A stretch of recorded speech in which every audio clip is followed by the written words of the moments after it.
everybody. Welcome, welcome. All right, so today we are going to be watching the guest lecture from Brandon Sanderson's uh, writing course. Let's see. I want to make sure I get their names right, so I was looking at it. So the guest lecturers are Becky Monson and Jennifer Peel. The link right now is in the description, but I'm getting ready to pin it to the comments. So if you need it right now, go ahead. Let me see. I'm gonna copy. You know what? It's not letting me.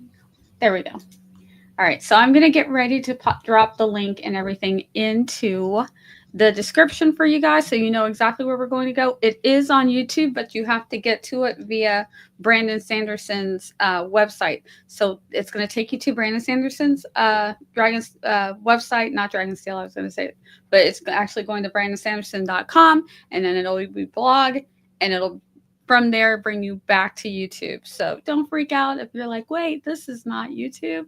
It's okay. I've clicked on it myself and it looks safe.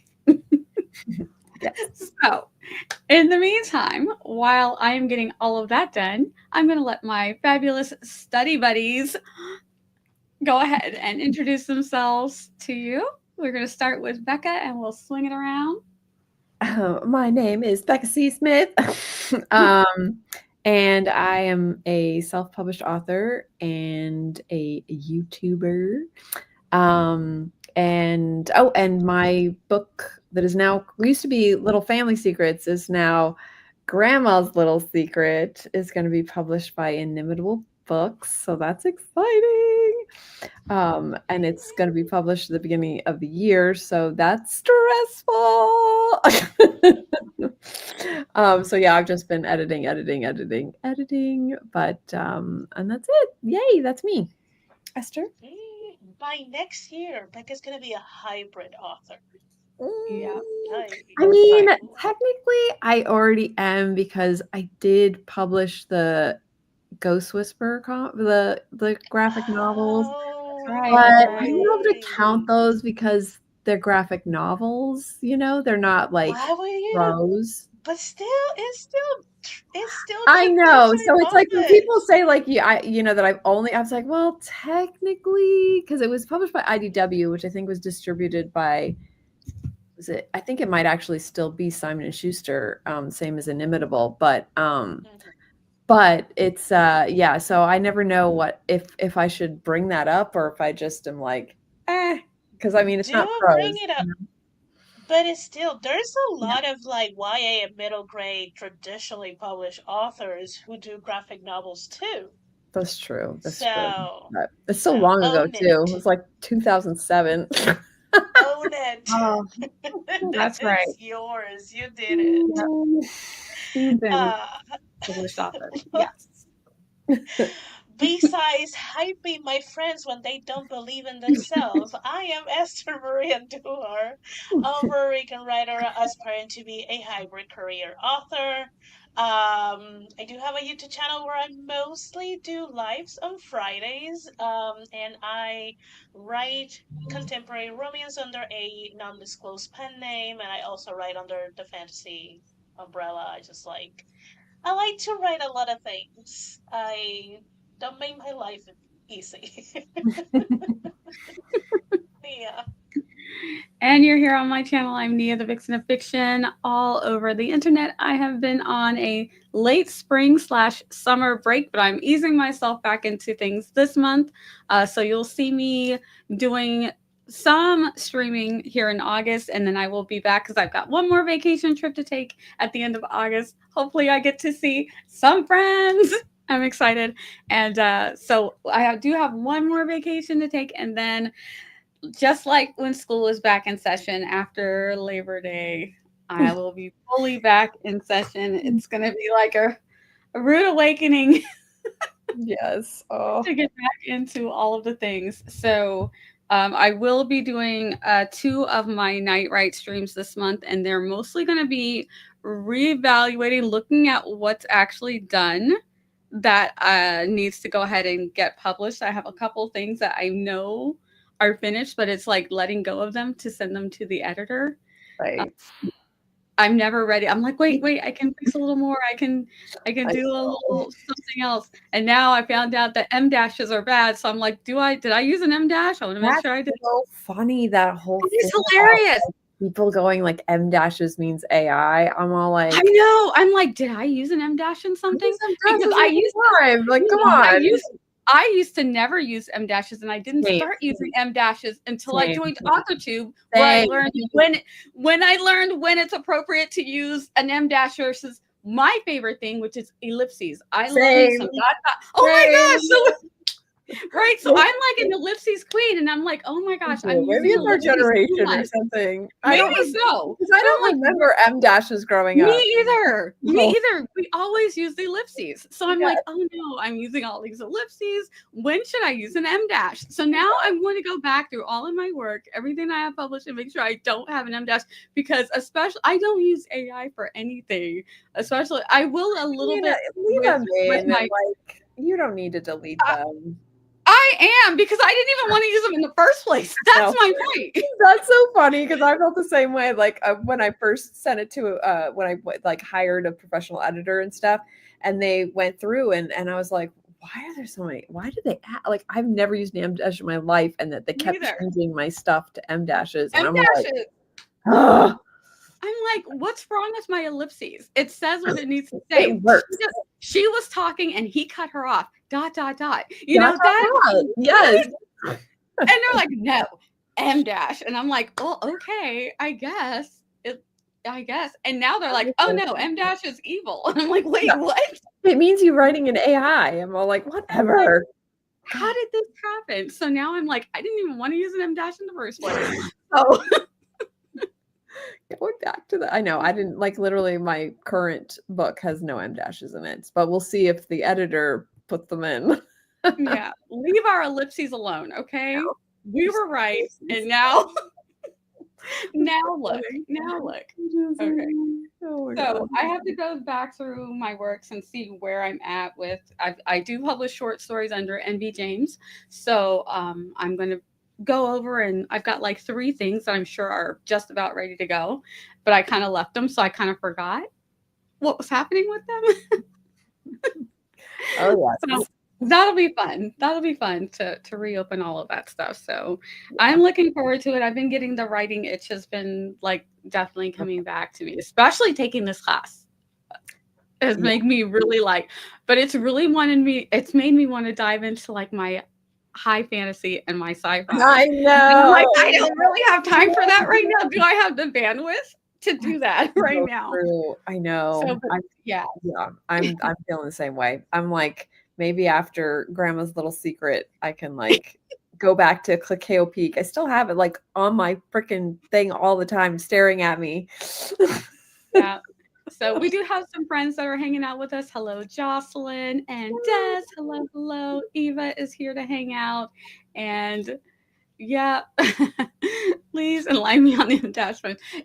I guess AI likes M dashes and not ellipses. So if you're using M dash, people think that it's AI. And I'm just like, okay.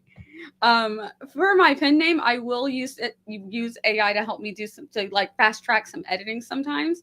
But that's about it. Like the with the Grammarly, because I use Grammarly, so sometimes it'll want to rephrase, even though the Grammarly's rephrase sometimes is garbage. I'm like, what? I'm not changing what I wrote to that. That doesn't even make sense. Yeah. So I will sometimes use that type of stuff for my pen name, but I use none of it for NB James. I feel like NB James is a little bit more precious to me. So I'm very like meticulous with that. So I'm like, if I use an M dash because it was the appropriate thing to use, and people are gonna think it's I will be furious, like my rage. Oh, my rage. I know. It bothers me that people would even like make, like, who decided that was true? Like, how did this become a thing where they're like, if you have an M dash, it's AI. So like, no. Yeah. But I also don't either. So there you are. That is what that is all about. But yeah, maybe it is our generation, because I use ellipses every time. If something was cut off, someone got cut off on speech, or if I wanted to leave the train of thought, it was always ellipses. And then I got on AutoTube and everybody's like, it's actually more appropriate to use M dash. And I looked at it and I'm like, oh, I guess, yeah, Exactly. by definition, I guess. But I feel like the ellipses did the same thing. And anyway, now it's evil. Now it's evil. I know. Which kind of is nice because it just shows we were right.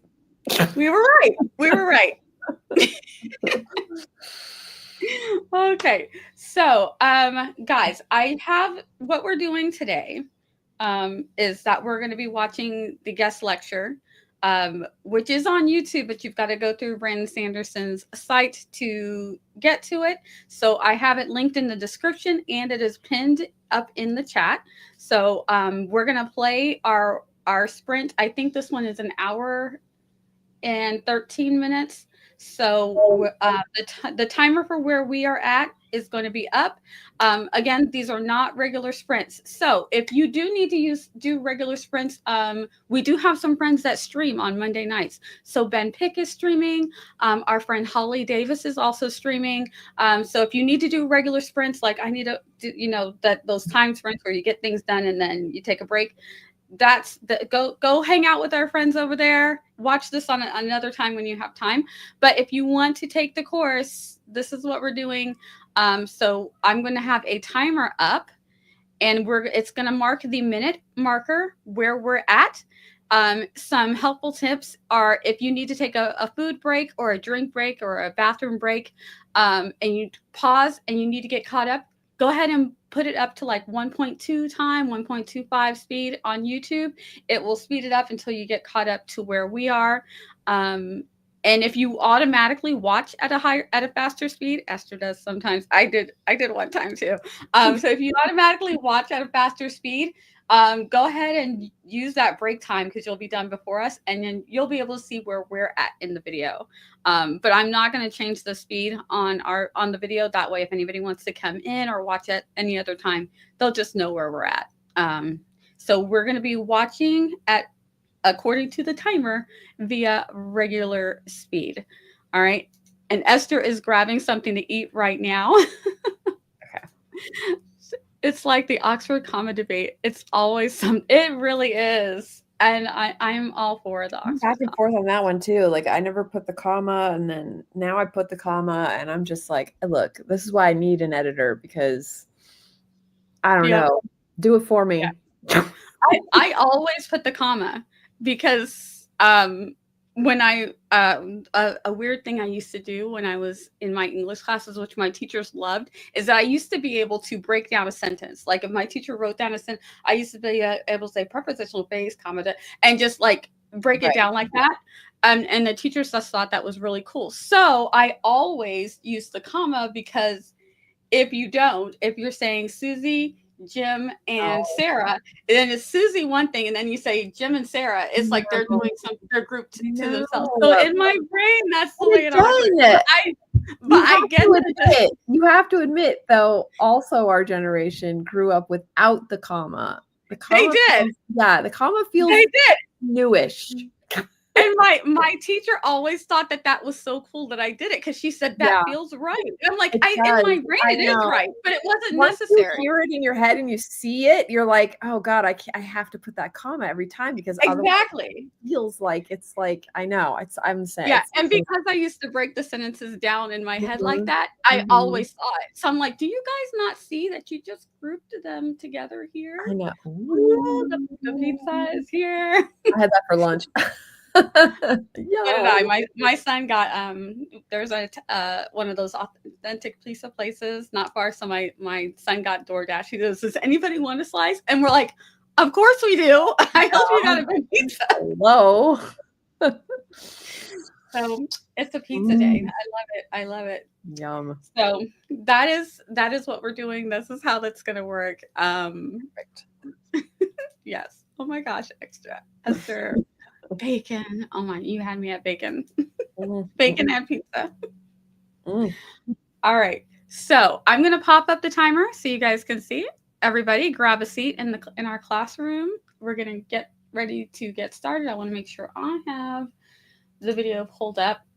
And yep. Okay. So it's working for me. Hopefully it works for everybody. And it's going to play it for me. It plays it on Brandon Sanderson's site, so I don't think that there will be a commercial. But again, if there is, you'll see by the timer where we're at, and it's going to mark just the minutes. So it's going to look like it's not moving, but down here you guys will be able to see it is moving. All right. So are we ready? I'm excited to see what they have to say. So they're going to be talking about their indie publishing experience. So I'm excited to see what they have to say about this. Let me find I can't click on it because it's behind the thing. There we go. All right. If we're all ready, here we go in 3, 2, 1.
All right. Did everybody finish the video? Almost done?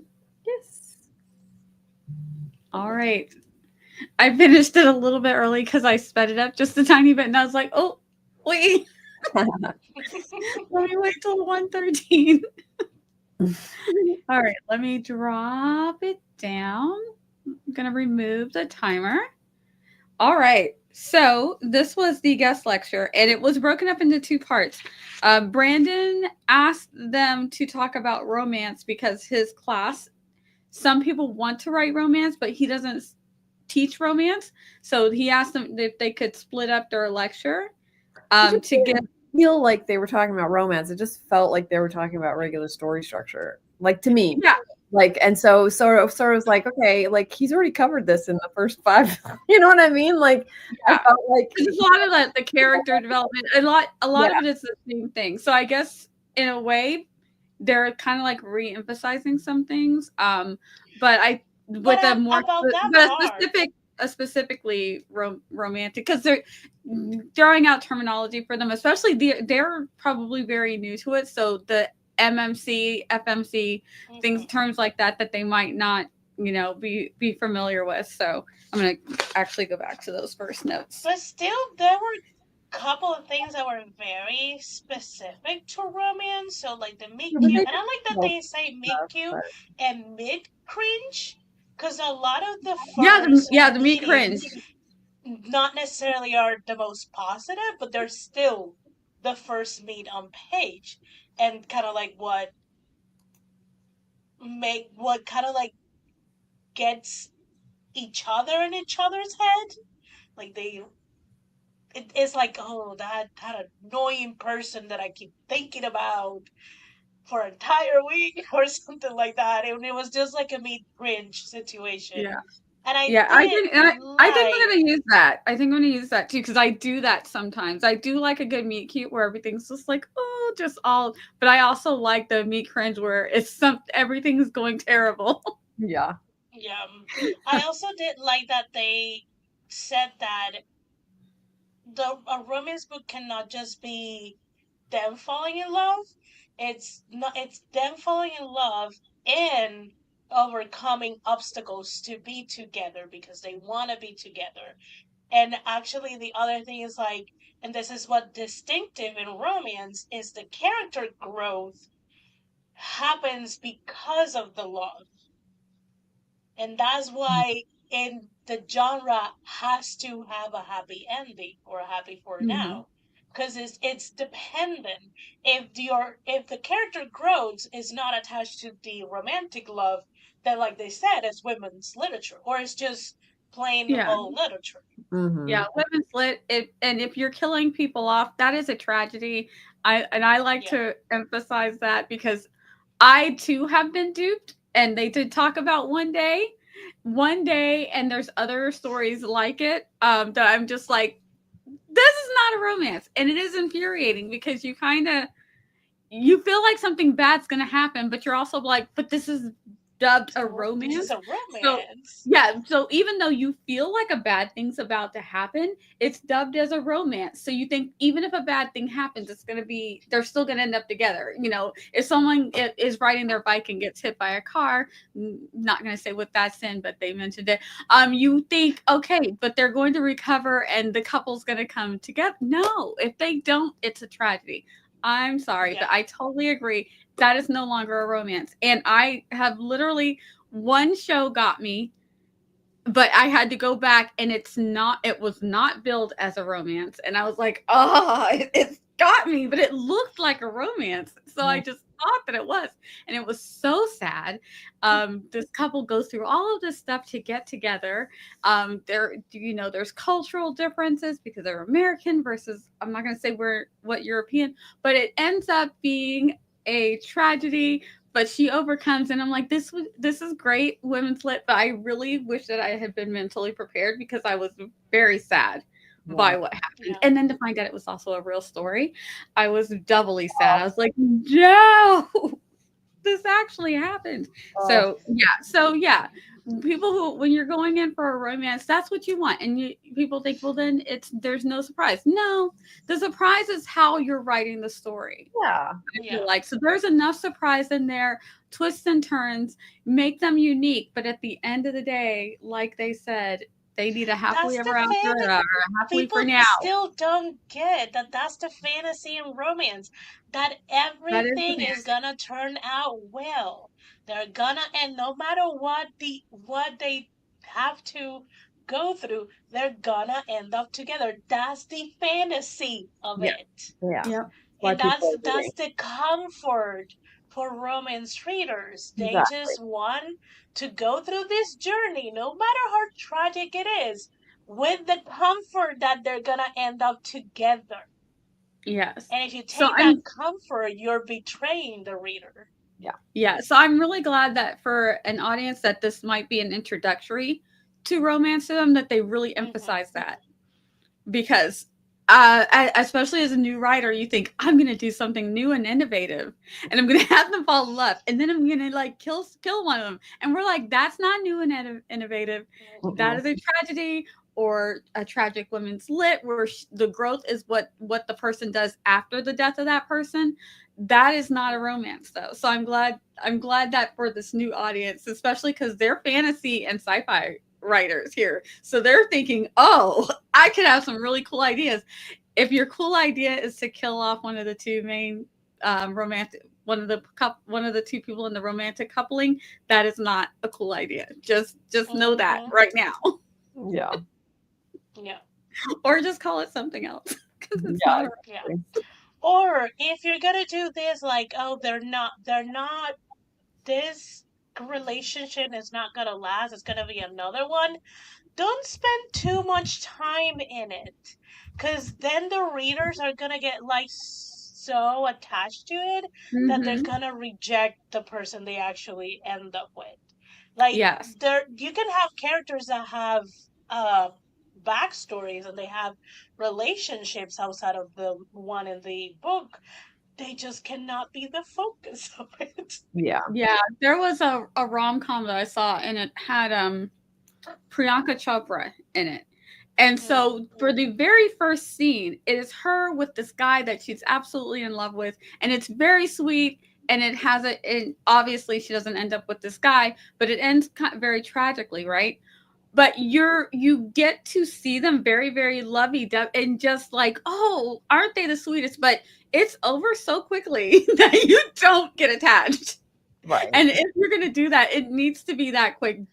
Let us see, oh, that this person is capable of love, because they have it with this person. Then end it quickly and move us along.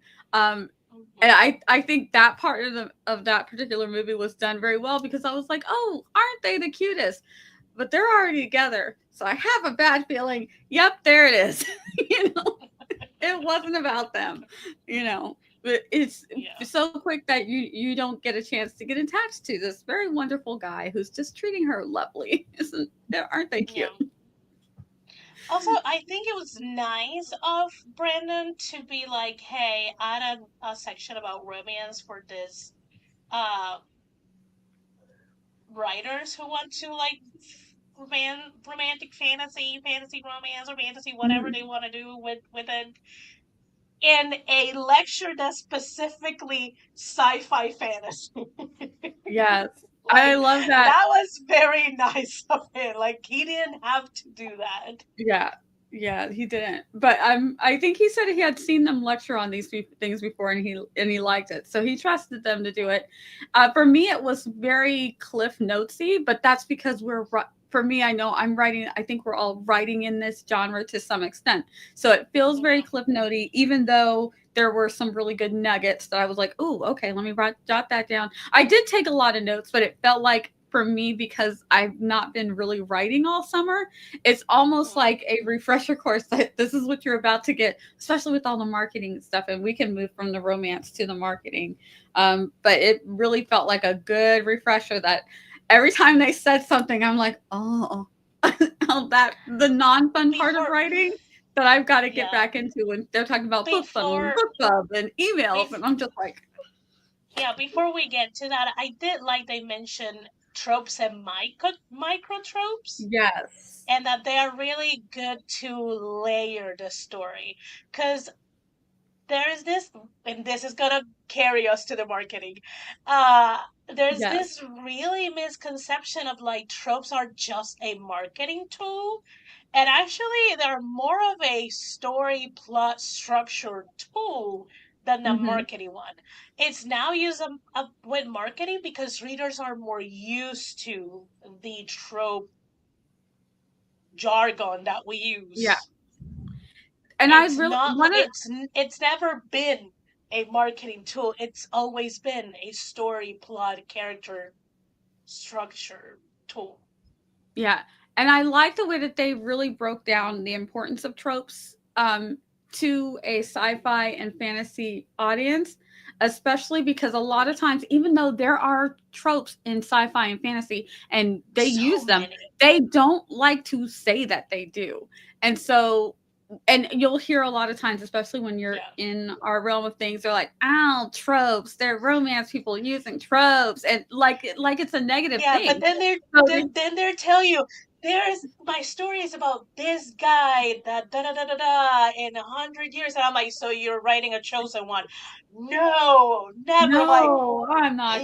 you're Yeah, telling it's the same premise thing. that he is the only one in 100 years. I can't do that. Yeah. Like, So I don't know how romance got these notes, but I like that he had them come in and lecture about it. I feel like it kind of like breaks down that kind of, I don't know if it's a wall or just that thing that exists in other genres where they're like, romance.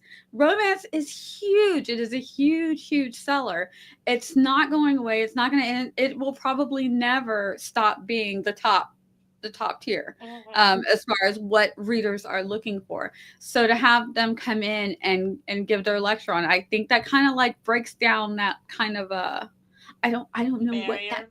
yeah, that barrier that where I people think that it's this thing that that they'll might maybe cringe from. My I guess is that they think because it is a romance, they think that that's the only thing it's about, and that's why I like when they were talking about like you need to have external mhm, conflicts and internal conflicts, and all of it needs to be resolved. Like again, just a book about two people falling in love. It's more in the anime genre of like slice of life kind of mhm, situation, which works in some media and it doesn't work in other. Well, it in books it will make a somewhat boring book and maybe a very short book, depending on the yeah. characters. But it's like you need to know more because once they fall in love, then what? Then That's what? the end of it. Like there's No, you break them there's apart. not, and also Yeah, there's not an ending on falling in love. When you're in a long-term relationship, there's many moments that you're like, damn, I really like you.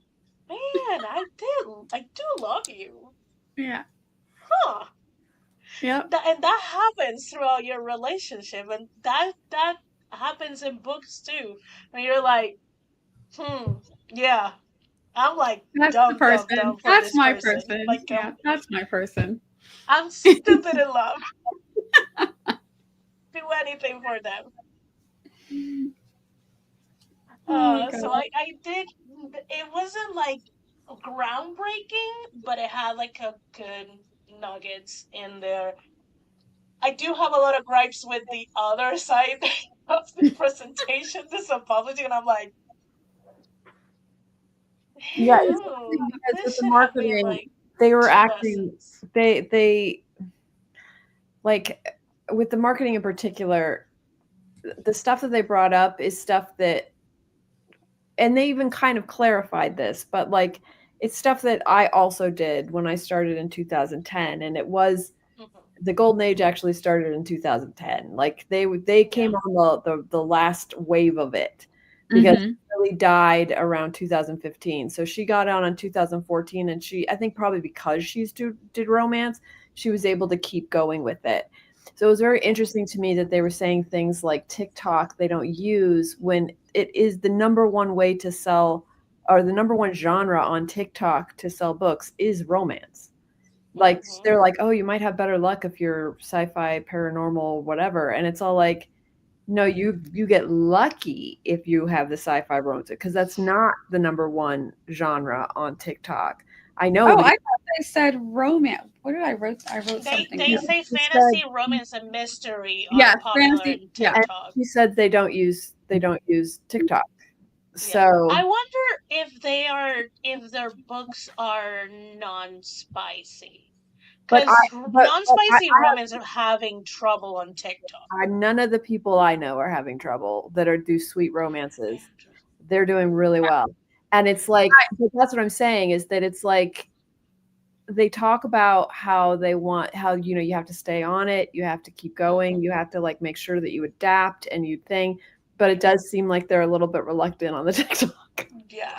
And it might be because, and they did say, you don't have to do all the things. And I feel like a lot of us are like that. There's platforms that we don't like and we don't want to, but I feel like it's easier to make, I feel like it's easier to make it work without TikTok if you've already been doing it since 2013. They have established, Yeah. They have, you have to do TikTok because they have Not established only 2013, and they have an audience, they have a newsletter, they have like this whole base. They don't have to do TikTok. They absolutely do not. Yeah. But if you are starting today, you have to do TikTok. Yeah. And a lot of their advice is a little out of touch. Exactly. Like you can tell they've been earning a lot of money for a long time, because a lot of their advice are like, that doesn't work for someone who has maybe $100 of a budget to produce a book. Yeah, like, and to doesn't bring work up at book all. club, I'm all like, book club? Are you fucking kidding me? Like, book club was great, and I loved it. And they take my books, and I would get 40K downloads in a day, and it was fantastic, and I loved it. But that is like 2010 to 2015 era. Try getting on book club now. It's very hard. But they're saying, and it's very what they're expensive saying also is, to get. and they're saying it's still, of those things, they're like, even though it's not as good as it was, it's still probably the best. But again, they you can get on it. Yeah, they have the audience. Also, I do have to. I checked because I do have this live, so I quickly went and looked at their website. Yeah. One of them has 53 titles. Of course, you're gonna make a lot of money because you have the king of all kings, a backlist. A backlist, but also a back audience, because they started in 2013. Like, and like that was one of my big mistakes, is I kind of stopped in the middle, like, and I should have kept going, because I probably could have kept, but I do have a base audience. Like, that is why I make money with my books. Like, I don't like credit it because I just I credit it because I started in 2010. So I started at a good time, like, and I was able to do BookBub and, like I said, get 40, 50K downloads on every single one of my books, because I was doing BookBub when it was in beta, so it was free. Oh my gosh, I'm so jealous. No, it was great. I was just like, God, it's almost like $300. I know. If I try to do it now for my genre, it's like, I think if we do it 99 cents, it's like $700 or something. Like, it's so expensive now. I mean, it's great, you make it back if they pick you, but it's still like. But I did like what they said about the fact that you can change out your covers, because I have done that. And you're so right. That's so nice about being indie published. You can just swap them out anytime the trend changes. I love that. I do love that. Yeah. Because I know even I did for last Christmas, I did for NB James did the holiday, the mistletoe wish. And they used real people, and they said after a few months we can change it. So for next year, if they're not doing another promo with that one, I'm going to my illustrated covers. Because people like You can change it, or I think for 100%. you was either 3 or 6 months, so you can Yeah, change it's only it 3 or 6, already. but I'm gonna wait because I want to do like the cover thing right before the holidays. You Yeah, know what yeah. I mean? Okay. Yeah. But yeah, you can't. That's the greatest part is you can swap them out every month if you want. Like, I mean, you can do Yeah. whatever you want. I do love having that freedom. That is Yeah. nice, especially with covers, Yeah. because I that stuff do changes. also I do also like the recommend if you're writing a series to write it all. Not Hmm. necessarily for rapid releasing. Like you can use But it just to for have it rapid done. releasing, but have it done because you don't know when life is gonna implode. I agree. And if you have your books already ready, like already, the only thing you might need is just to upload them Yeah, Hmm. and hit that's publish true. No, and that's call it a day. Yeah. definitely. And that way you can kind of like set a pace, and if you have it all, you Yeah, can be like, okay, let me try it a little bit of a rapid release and see how it goes. Like maybe I don't know if it's like a 4 book series, the first two fairly quick. If they're doing really really good, then you're like, okay, I'm gonna crank it up and then release the others quick too, so I can have a read through and kind of like yeah, get as much money as I can. If you don't see too much, then scatter them a little bit and work, and that way you can work on your marketing, things like yeah. that. I think that was a solid Yeah, especially advice. with Just to series too, because you never know. Like when you, if you, like for me, I did not write it that way. I wrote one a year, and there were ideas that I came up with in book two and book three that I was like, I could have done that in book one, and now I've already established the world, and and yes, yeah. as a self-published author, I could have gone back and changed it, but it'd be way too hard because then you'd have to thread it through everything, and you're just like, you just have to let it go. Whereas if I had written them all at the same time, I would have hopefully Caught thought. that. But then Hmm. there's an argument as well, though, because I don't know if you guys are like me, but sometimes I don't come up with ideas until months later. Like I have finished a book, everything's done, and then later I'm like, oh, Hmm. and I add I to it. mean, Those technically, if you those write moments, it all, you have the time. yeah, but you don't know when you know what I'm saying? Like you don't know when that Mm. moment of like, boom, will hit Yeah. you. You're vacuuming or you're driving, and all of a sudden you're like, wait, I And could do that in that story. yeah, Yeah. and then if you've already published it or if you've already written it, like it's just sort of like you just so I don't know. Like I feel like there's advantages to both ways, but like I do agree. Yeah. It is nicer to have them done. Yeah. As someone who, for my pen name at the very beginning, and I kind of like deviate with my original plan, and now I'm trying to get back to it. And there's been a lot of learning curves, and I just learned that I should stick to my plan Yeah. because that's what usually works. Because I am Blinders. very Blinders. strategic Hmm. with a lot of things, and I'm like, threw strategy out of the window, and now you're scrambling. Right. I had my first 3 books already written before I even started giving it to my editor. Okay. And that way, I made sure that my epilogues connect to the next one. Right. And there's one obviously that sells so well because of the tropes. It's a Snowden Mm, romance, and it's not a brother's best friend, is a ex-boyfriend brother. mm. So, and that sells the entire year. I don't understand. I mean, technically I do, is the tropes, and Yeah, yeah, because it yeah. kind of like connects well, like they connect to each other, and I'm like, Esther. Yep. So, and because I did not do that with my other books have a harder time Right. connecting to each other. So Okay. usually one is better than the other, but it doesn't carry any root truths before or after Gotcha. because Okay. the connection is not that well. Okay.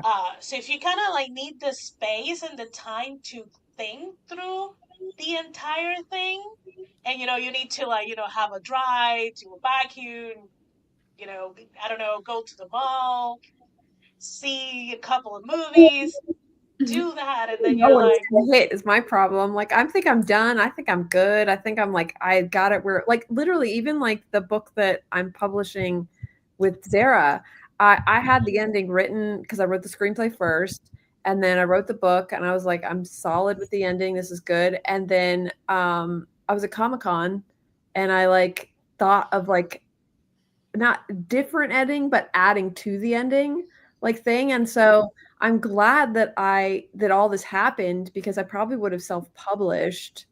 And you see what I'm saying? Like, but because yeah, now there's a time thing because you have to wait and we have to go through the edits and things like that, that I'm glad that it ended up happening that way because now it's a better ending. So that's yeah, my problem is I never know when it's going to come. Like I remember my book, the third book, the third Riser book was with the editor and I was in the shower. And again, it's always the ending with me. I came up with a better ending. And so I had to tell them, stop editing. I have to rewrite the ending and then I will send that to you later. So I just, yeah, my problem is I'm a delayed thinker. So but maybe writing it all works for you because you might be writing the second or the third or the fourth, and while you're writing that, you think of maybe a it'll better help. way to Yeah. end the Yeah. previous books I think you're right. I because think then you will have more information also. that's true. I might do that if I ever start doing Kilkeo Peak again. It's going to be I think it's going to be 2 books, possibly 3, but I might even though they're giant beasts, I might just try and write them first for that reason because Yeah. especially with a world building book like that, like you never know what you could come up with that you don't want to get stuck in. Um, Yeah. Yeah. but yeah, that's next on the list. Yeah. I'm just trying to have Oh, like my word this year was supposed to be balance, but it's actually turned into blinders because I get so distracted. And so, Mm. but I just I made that choice that I'm like, no, I've got to finish the now called Grandma's Little Secret, where it's like I kept veering. I was like, I was gonna enter the Her Universe fashion show for Comic-Con. Like I was gonna do all and then I was like, I know Oh, blinders, stop. Because yeah. it's just so easy for me to get distracted over here. What yeah. happened over here? I'm just like, stop it. Uh, yeah, it's not distraction for me, it's curiosity. I'm like, ooh, what could Well, I that's do the with that? problem. I Ooh, know. oh my God. I know. That's why I got Sally in not too many collaborations, but some collaborations that were they're fine experiences.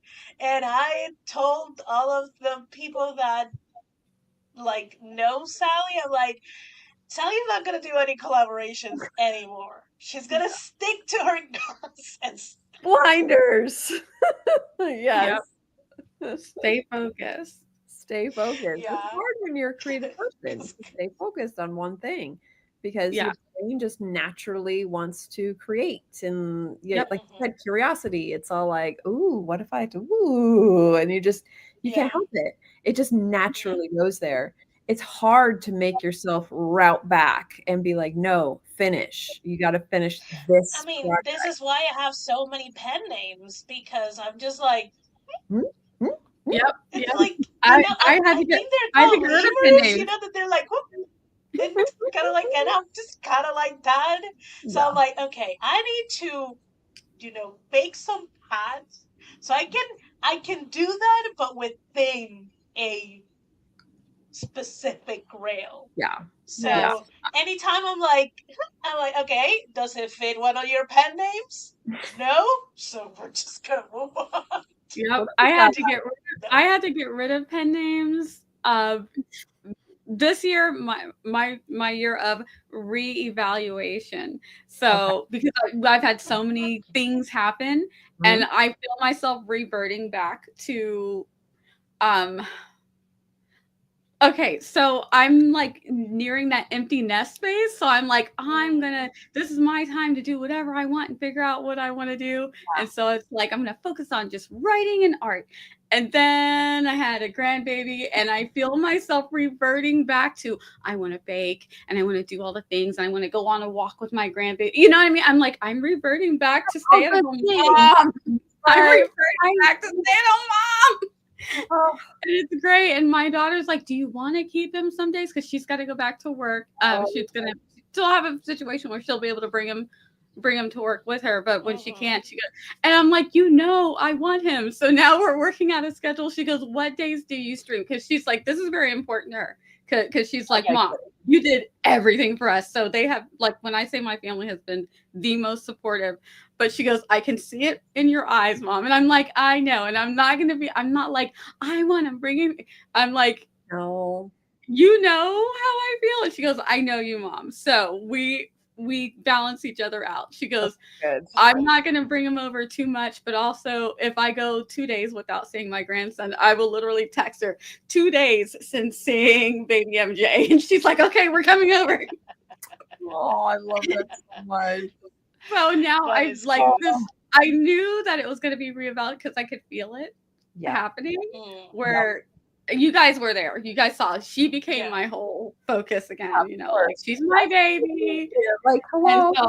So I felt myself just pulling back from being the focus on, okay, building my newsletter. I've got to get all of these things written. I could feel myself pulling back from, but the creativity doesn't go away. The wanting to write and create and make things, that doesn't go away. But just the extent to where that's my focus. I'm like, I have all of these important things over here that are now, because marketing is right, and we have to do that to sell our books. Whether you're traditional or, like they said, which I did appreciate, they were saying that, like, it doesn't matter if you're traditional, guys, you're gonna have to do this too.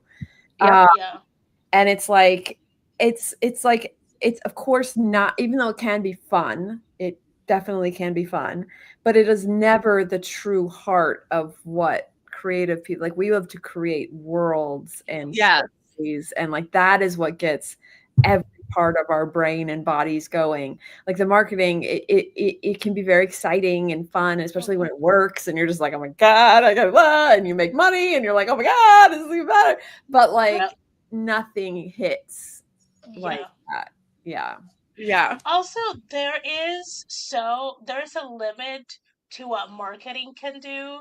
Because you can market the heck out of a book, but if it's not out, if it's not written, then, like, again, it's not gonna, all of that marketing is not gonna come to any fruition, because what matters the most is the book. So I and this is not a self plug, this is just in case someone already heard this. In my monthly planning stream, it turned into a Q&A, and it turned into a Q&A about marketing and social media, which was hilarious. But I'm like, at the end of the day, the bottom line is the writing and the production of the book needs to be the priority on your business. Once you have that, you can market a book once it's out. If it's not out, you can market and market and market. You're not going to see anything out of it because what you're marketing is not out. It cannot be purchased. It cannot be consumed. I mean, I get a lot, like I market a lot before the book is, but you're right, it has to be finished. But yeah, I market probably about 3 to 6 months before the book comes out, but it has to be on pre-sale. Otherwise, what are you marketing? They can't buy anything. But if it's on pre-order, then at least they can buy something. You can send them to a link, they can buy it, which does help, because then if you get enough pre-orders, that first day when it comes out, those all count as like, and then that can boost you right into the algorithm. But yeah, no, I agree. It has to be done though, because I've seen so many times where people think they're going to be done. They put their book up for pre-order. They do all this marketing. They actually get some momentum going, and then they have to change their pre-order date because they did not finish. And then it gets screwed up. Then everyone has to re-pre-order, which you can't get those same people back. And it's just, it ends up being a disaster. So yeah, I agree. You have to, it has to be finished before you start marketing. And I Yeah. will never do a pre-order if the book's not Yeah. completely written anymore. I mean, it's got to be at don't least do written. it. It can be written and going to the I've editor, made but that it has to be mistake. written. I'm currently on Don't do those that. mistakes, but don't We do all it. do it. Like that's how we learned, right? I mean, Yeah, it's like, exactly. And you're like, I oh, mean, this is not I'm in done. this predicament not out of my volition. I had a really bad news towards the end of July that has like wrecked my entire existence.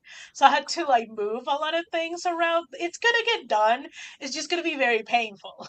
yeah, So that's why I like the Ride These series completely. Because right. if Mhm.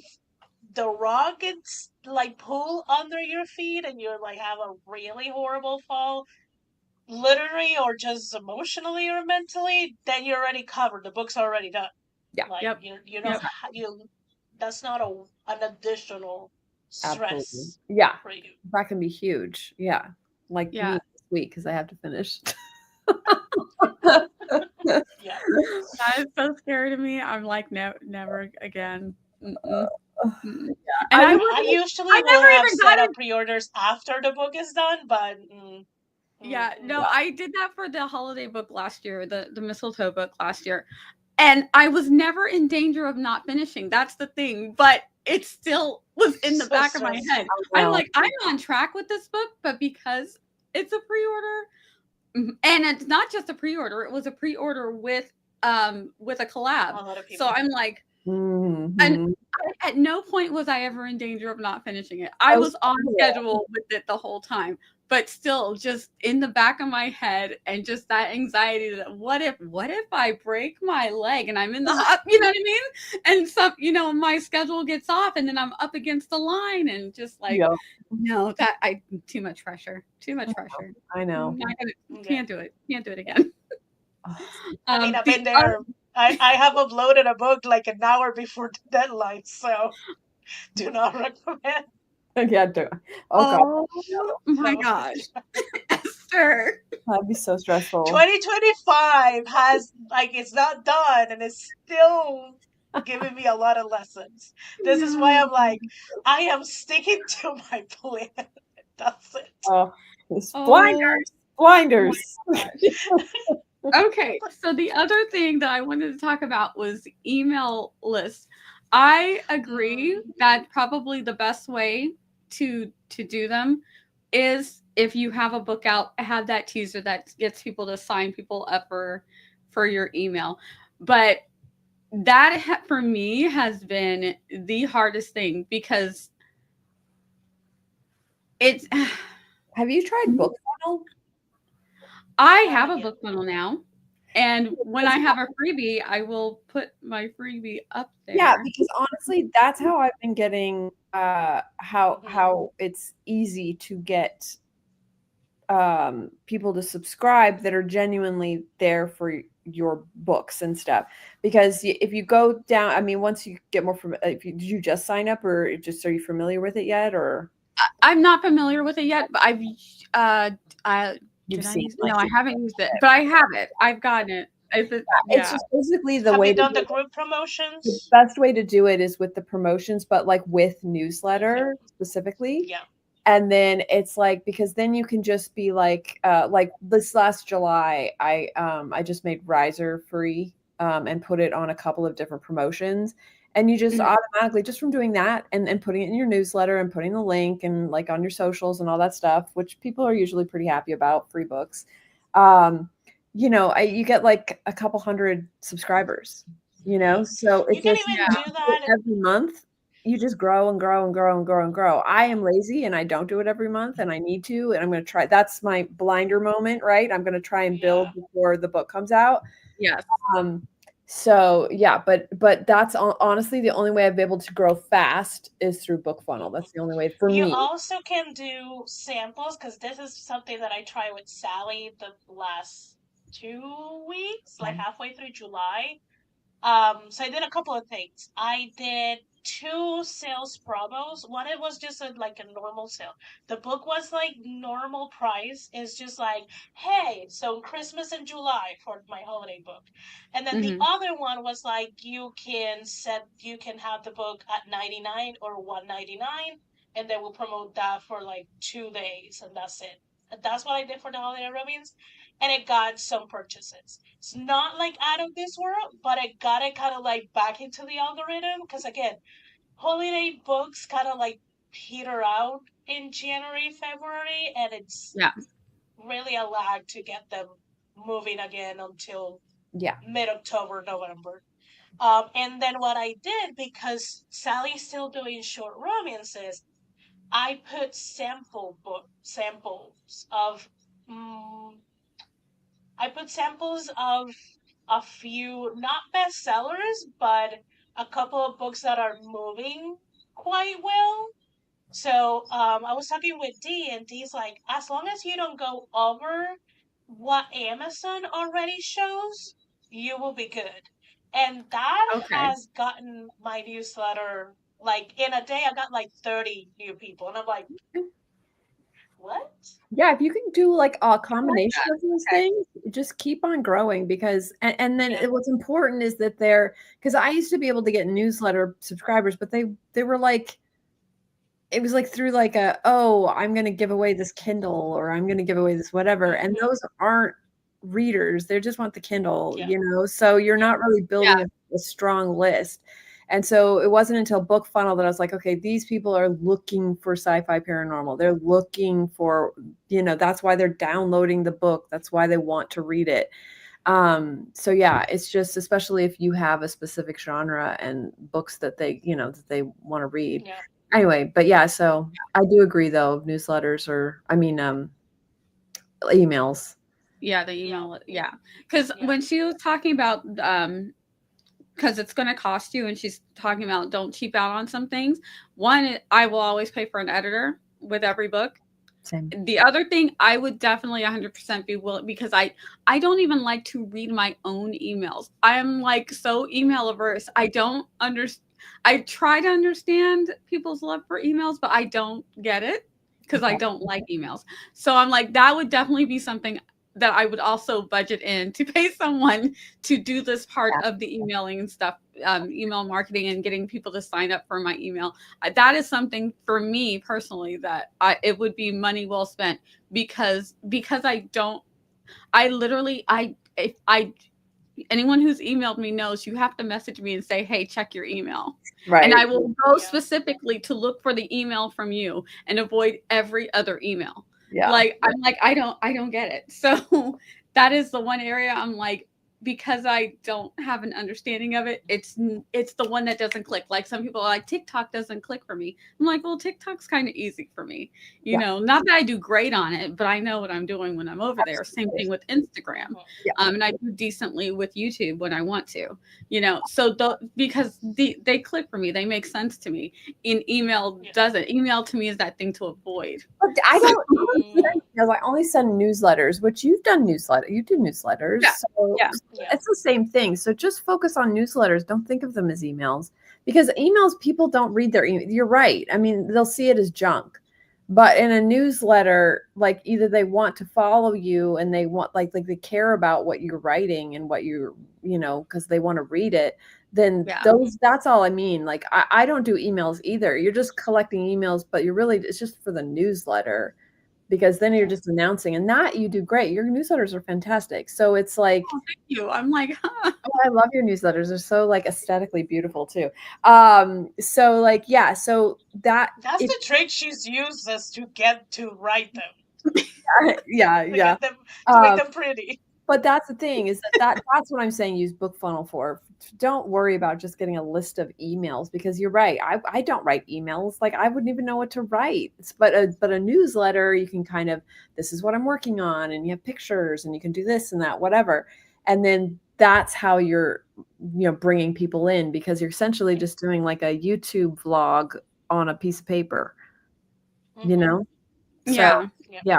So The other thing that I do is I write them somewhere else. So I'm like tricking my brain that I'm just like writing like an article or yeah. like a letter to to a friend or something like that. Yep. And then I just copy paste it on where I'm building my newsletter. So I use MailerLite and I use the drag and drop thing because it's just easier to drag and drop all of these sections that I want.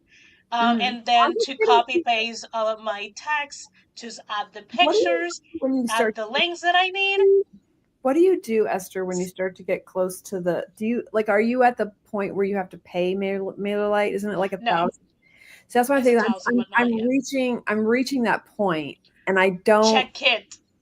Well, Kit has the first 10K free. okay, because also there was one that the Courtney project.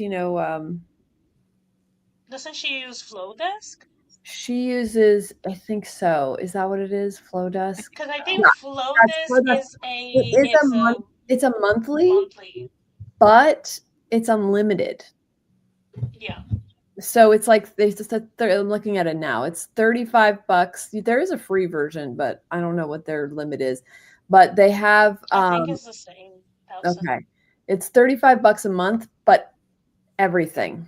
So you don't even have to like ever worry So about the cool thing about newsletters is that you can take your email list whenever you want. yeah. So what I will recommend, if you have the budget, Yeah. try Flowdesk and Okay. see how it goes. That's what I was See wondering. how you enjoy it, how conversion is, how if things go to spam or anything like bounce back or anything like that.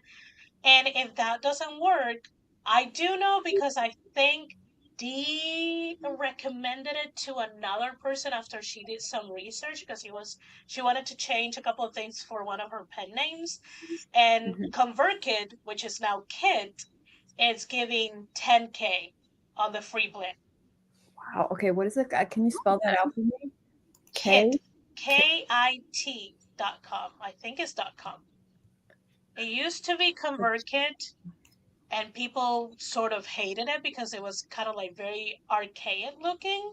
Oh, But they interesting. have um like Jews off their website Okay. and Yeah. looks a little more 0 a month up professional. to 10,000 subscribers. Maybe I should just switch now. What would you do? Are you going to switch? Not yet because I'm not close. Okay. If I get close and they still have those 10K subscribers, I will probably ask Dee if she has a way to like show me how the backend looks. Yeah, because I'm Because the curious free because the is 25. 10K subscribers, but it's like Yeah. one basic automation, one email sequence, and one user. What does And that there's going to be mean? a moment that are going to have multiple pen names running at the same time. Mm. So I need to be smart I mean, about Yeah. I these think that works things. for me because even the $25 a month one, it says up to 1,000 subscribers. I feel like Flowdesk is probably the best because that's always unlimited. Yeah. Yeah. Yeah. Yeah. Anyway, That's why I Yeah. recommend just I don't know, a if you whole have little it, if you have newsletter. if you have the budget, check Flowdesk and see how it feels. Yeah. Because again, you can always switch whenever you want to. You just Yeah. It's true. download your email list and carry on. Yeah. And I will say, because I um, have been able to do fairly well with the social media, Mhm. I can see conversions from my viewers on TikTok and Instagram to reads in Yeah. KU, but I don't see them in email. I think because anything that I would offer, they could just go to KU and get Yeah. it because stuff is there. So I don't Not see necessarily. those people. Unfortunately, I don't see them signing up for my email, even Yeah. though they will go to read my book. So Yeah. there's that. Mm. But I don't have those people. Like Yeah, I social media to That's what I'm convert to saying about. newsletter doesn't work really right now. I will say that a few years has not worked. Like book funnel right now is gonna be your best bet Mhm. because you are you're targeting genre-specific readers. And those And sales, ideally, you're getting into group promotions with like 30 plus people. So that's 30 plus newsletters that your book is gonna get seen. And you can, those newsletters could be 100 people, 500 people, 1,000, 3,000. You don't know. Yeah. So that's gonna get you a better return yeah, that's literally the than only doing place I social get media. it. And newsletter stuff, I usually get sales, not KU reads. So it's a weird Yeah. thing. The only time I Yeah. get KU reads is with TikTok. Like, so, it's one of those weird things you just have to know, like you just said, like, your specific places of where you're going to get what. And I think the newsletter thing will change for you once you start doing the Group that one we promotions. talked about. Yeah. Yeah. Um, Because I'm happy that the Instagram people will buy the 100%. ebook, and that the TikTok people will go in and read, and I'll get those clicks. I'm happy about that. Yeah. But I don't have those people. If I lose my TikTok or lose my Instagram or TikTok goes away again, they're gone. They're gone. Exactly. Yeah. Whereas with exactly. Whereas with a newsletter list, you've got like people, and like with the book funnel, they're going to be actual readers as opposed to just kind of randomly getting people here and there.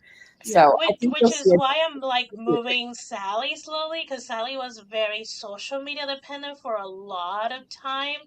And it was fun because I will do a bunch of like TikToks and Instagram posts, and I will see on my back end of KDB, KU reads going up, and like it will be like, and it will be with short romances.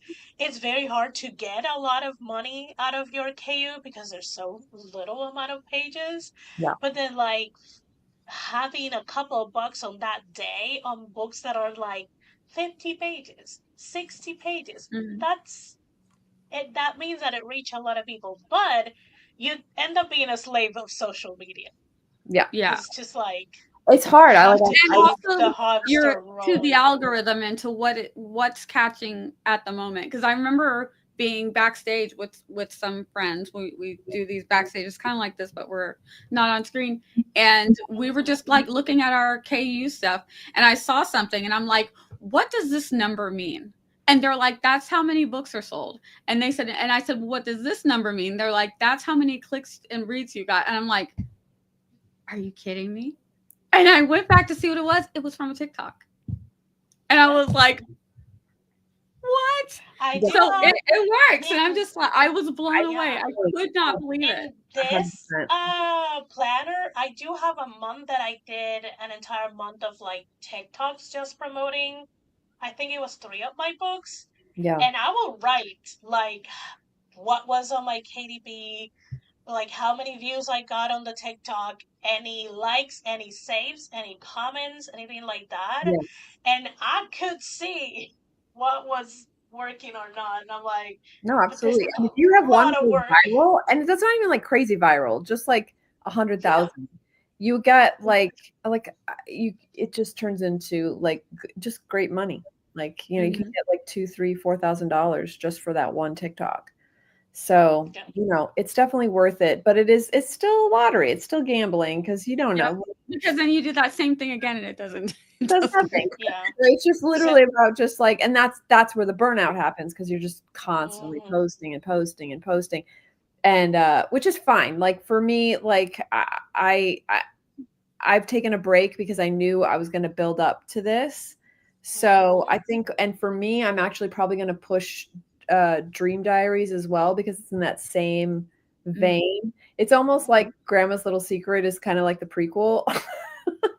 Well, only because like I gave the girl my history when I wrote Dream Diaries. That was sort of my first attempt at being cathartic with like, like my childhood and stuff. So I had given her just like, I was like, okay, maybe at this baby steps, I'll give her my history. So it's kind of funny in a way, the people that have read Dream Diaries that read the announcement, they were like, this sounds like Dream Diaries, like but what happened to her when she was a kid? And I'm like, well, in a way, you could just think of it as a prequel.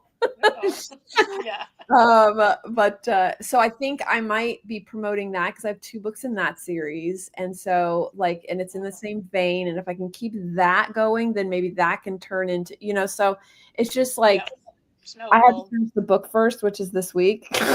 I mean, the book is done. The book is done, but it's just like I just got all my like beta feedback, and so I just have to put that through. Which, to be fair, it wasn't a lot. So it's like, Nice. I feel it's definitely doable this week, but it's also that pressure of like, Yeah. The deadline. It's yeah, right there. oh yes, But yeah, it's like you do have to be very, which is why I was like, there's not enough nuance in this conversation about marketing, because and especially with like when they were talking about like ads and Amazon ads and Facebook ads, I'm yeah. like, there's so much nuance that is Oh my getting God, lost, and I yes. understand it's getting probably got lost because they had to like half the lesson on 2 topics, Yeah, but Mhm. I was just like, that's why I wish they oh, would in this the is whole lecture because Yeah, the I was yeah. thinking they could do a 3 or 4 part lecture on their own where they break down more romance, and then they could also break down romance in the fantasy In and fantasy sci-fi genre. for just for them, and then really break down the indie publishing, because Mhm. there's the indie publishing is one thing, and the marketing of indie publishing is a whole different beast. It's like it's massive, guys. It's Yeah. huge.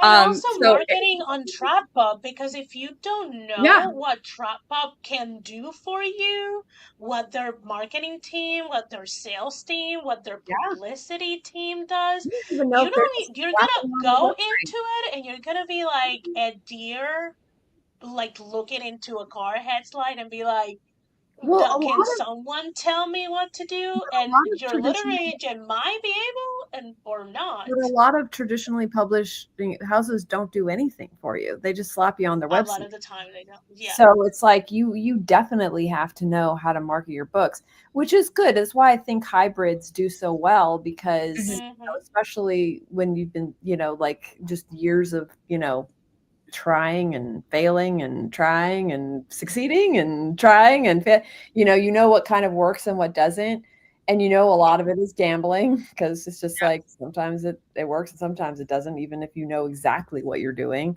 Mm-hmm. And yeah, so I think that I kind of feel like that's the future anyway, just sort of a yeah, hybrid kind of thing, because a lot of like the Simon and Schuster or like Penguin, they have these like side companies where they just pick up self-published stuff. They're like, oh, that one's making Mm-hmm. money, that one's making money, and then they know they don't have to edit it, or even though they maybe should, who knows, but they just don't, and they just put it out under their umbrella.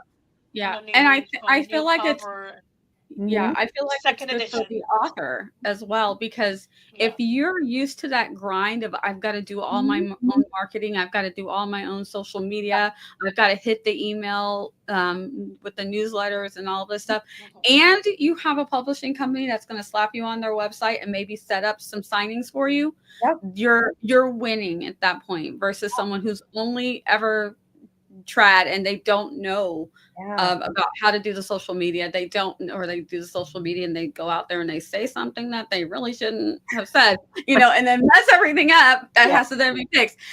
So someone who doesn't know how to work the social media, who doesn't have an email list, they don't have, the savvy with, trying to do ads and all of this kind of stuff. Yeah. So they're only relying on the fact that the publisher's going to put me on their website and maybe get me into a couple of signings.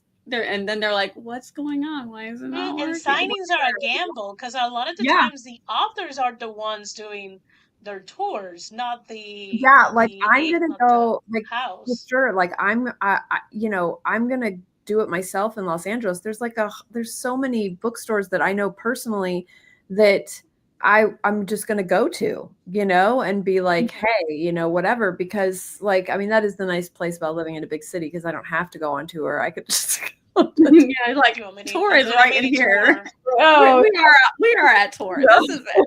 I'm going to Glendale Yeah. today. Here we go. All right, it's just like, yeah, because I feel like again that wouldn't cost anything because Mm-hmm. I'm here. I don't have to pay for anything. I just have to make it the deal, whatever, like the time and Yeah. everything with the actual bookstores. So you And you can can do also it. make the relationship with the bookstore, and Yeah. anytime they have a new book from you or the same book, but Yeah. they have a But restock, they can be honestly, like, hey, we have a restock, can you come and sign? yeah, and And honestly, then they will always have signed books. they wouldn't like I mean, at least with the LA bookstores, I had tried that as a, self-publisher, but they just can't. They're like, literally, we Yeah. can't. We're liable. You can't do self-publishing here. So like for me, this is a great opportunity because I can actually go in. It's distributed by, Simon and Schuster, so it's like I can if they want to, you know what I Yeah. mean? Mm-hmm. So And you've yeah, got we'll see. you've got a great backlist, so people will come in, meet you, and Yeah. then Maybe. Well, I'm hoping everybody on AuthorTube decides to fly out to Los Angeles. I know, what is it? What are you doing this? Hey guys. But still, anyone who's like goes and is like, oh, I like this writing style. I wonder where else they Yeah, have, that's and they go to true. your website and it's like Look at all plethora. this. What a variety too, because you've got a good variety. It's I like, So damn. it all is paranormal, like, gore kind of stuff. But yeah, no, it's good because I know it did help Jessie Elliott when she published with Inimitable. It did boost her backlist quite a bit. So yeah, I mean, we'll see. You guys, what, you'll be hearing it first. very exciting. Very exciting. All right, we have been here for a minute. So, any final thoughts on this lecture or anything about romance or indie writing that you want to add before we go? I mean, honestly, it kind of felt like this lecture out of all of them was the most familiar because we kind of already have experience with it, if that makes sense, So Yeah. I felt like I could have more of an opinion on it based on what I've tried, what worked, what didn't work for me, kind of thing. Whereas with the other lectures, it's more of just like, oh, okay, like, this is the way he does it, and I'm curious to ask the way he does it. Does that make Yeah. sense? Yeah. Okay. Yeah. So I enjoyed it, but it also felt like we were kind of just watching a video on one of our videos. You know what I mean? Yeah. Yeah, it did kind of feel like that. Yeah. Like we're with our AuthorTube people Yeah. and Yeah. telling us how they're doing it. Yeah, yeah. Oh, is that how you do it? Yeah, like that kind of thing. Yeah. It felt very Don't mind. familiar. Also, in the back of my head, I'm like, oh, if this is familiar, then it means that I am not a newbie author. No, Oh, you no. are not. Oh no. Yep. But yeah, it was familiar, but also felt very Cliff Notey, like just Yeah. tidbits of things, not like a all encompass. And it was not like it didn't feel like a full lesson. Yeah. Most likely But I because they feel like had it's to because divide we it. know. But don't you feel Yeah. like it's because we know? Because we're in Even it. if Because we're in it. even if I didn't knew, I find myself thinking, how many like that gave me such an ridiculous amount of questions That's true. If you didn't know, that I was like, like I probably this just gave me a lot of homework to just sit down and yeah, Google, and then having to sift through so much information that is out there, that some of it is outdated, but you cannot find a way to like know for sure it is know outdated that if you're not in the know. exactly. Yeah. This is it. You know what? You're It right. If we didn't know what we knew, this lecture would be very overwhelming. Yeah. Like the number of phones that went up to get that picture of the resources. And you could tell because a lot of the questions, the majority of the questions were money questions. Were like how much this costs and and they never clarified that they were talking about cents and a lot of cents per word in a lot of their answers. That's why that one guy was like, so if I've got even 250,000 words, how much is that? And she's like, ooh, that's a lot. in the thousands.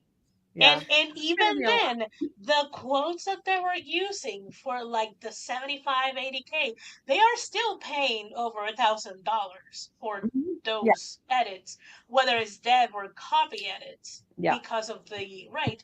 But again, I was like, I don't think they're catching on that you guys are talking about cents per words. And it took me a Yep. while for me to like make the connection. I'm like, what are they talking? Like, Yep, what is I made that 14? What connection. is I was 15? like, Are you ooh, guys talking about these hundreds? Like can these thousands? And then I was like, wait, they're talking about per cent per Yeah. word. Oh Lord, poor kids. Yeah. Yep. I got that. Yeah. Yeah. So for me, like I So said, this felt like a refresher for me. Like it felt like this is a reiterating everything that I'm about to dive back into. And so I'm like, oh gosh, oh yeah, all of the I literally this is the not fun part of writing for me. So I'm just like, but oh see what they said. I mean, you can find a therapist if you need to, but you have friends that are authors that You you do. have already Yes. a healthy tribe of authors. And I say authors to make the distinction of like, she has a group of people that are already published, both indie and trad. So she does have a network that she can like, hey, I have some yes, questions, yes. which a And lot I of other do. writers don't. Yeah, that is true. That is true. So if you're out there Oh and yeah. you need I a was. there's a lot of people out here in the AuthorTube community that are giving away information for free. We have friends and people that we know that break down, especially BookFunnel, BookBub. They have whole videos where they're here on in the AuthorTube realm. I Mhm. can't even name them all, but they talk about websites and emails. But I've seen a lot on BookFunnel and BookBub and things like that. So you can, if they mention something, then you're like, but what is that? Honestly, click on a video. There are tons of people who just want you to like and maybe give their video a subscribe or a thumbs up or something like that. To watch their video, and they're giving away the information for free. And they'll even come back, and I've seen updated. Dale is one of them. He'll just like, there's new updates to Amazon ads and this, that, and the other, and breaks down a lot of them. So there's a lot of people out here in the AuthorTube realm that are breaking down the things that they mentioned. So if you took a picture of that of some of the resources and things that they had up on their board, and you're like, but what are they and how exactly they work? Honestly, YouTube, it's on here. Yeah. It's on here somewhere. Absolutely. Because that's where I learned a lot about a lot of them, and then I ran to my friends and said, "Okay, so practically, how does this really work?" And they are able to tell me the things that have worked and haven't worked, which is awesome. So the writing community on here is really, really awesome. It really is. Yeah. Yes. So, anything else, guys, before we go? Yeah, I'm just starving. I Good. gotta. Looking forward to the laws of Brando. Yes, I am looking forward Brando to next. Sando. Yes. 2 Mondays from now, we will be back with the laws of Brandon Sanderson's Laws of Magic. Oh my gosh. So I'm excited. I know I've seen it before, but I'm sure now that I'm actually sitting down to write stuff down. Man, I know it's gonna make me want to start writing the. I know. I'll be like, ah, Yes. why are you talking about magic systems? Stop it. So while I have been on my summer break and we've been watching these videos, I've come up with, I think, 5 story ideas. All of them in the sci-fi. Yeah. All of them. I think one of them is in the just general romance, but most of them are in sci-fi, fantasy, and one of them is a superhero. And I love her already, and I can't wait to write her. I even came up with a game, but it's very. I Nice. cannot even say what it is because it's very. But my daughter was like, "Wow, mom, that game is gonna make people." I'm like, make people think, yeah. Oh, That's the purpose of this game. So yeah, and my son is doing that kind of stuff where he's like, "Do you want me to make this an app for you?" I was like, "We'll talk. Let me work out some more of the kinks, and we'll talk about seeing if you can ooh, turn this yes. into an app for me." Oh, I love So it. yeah. So even though I have not been writing My brain has not stopped. Yeah, I was gonna Stop say it's putting been great things. spinning. Yes. Yeah. All right. Well, guys, thank you so much for coming and hanging out. For those of you guys that have been in the chat with us, thank you, thank you, thank you. We will be back in 2 weeks with our next lecture number 7, Brandon Sanderson's Laws of Magic. I'm excited. And if you were here at the beginning, yes, I changed the banner at the bottom because I forgot to change it, and I realized that it was saying lecture 6, and so I changed it. So I changed it while we were talking, and I'm like, did anybody notice? Because nobody said anything. I did not notice. All right, so let me find my thing. We're going to say goodbye with a little Loki. Thanks, guys, for coming. Bye. Bye.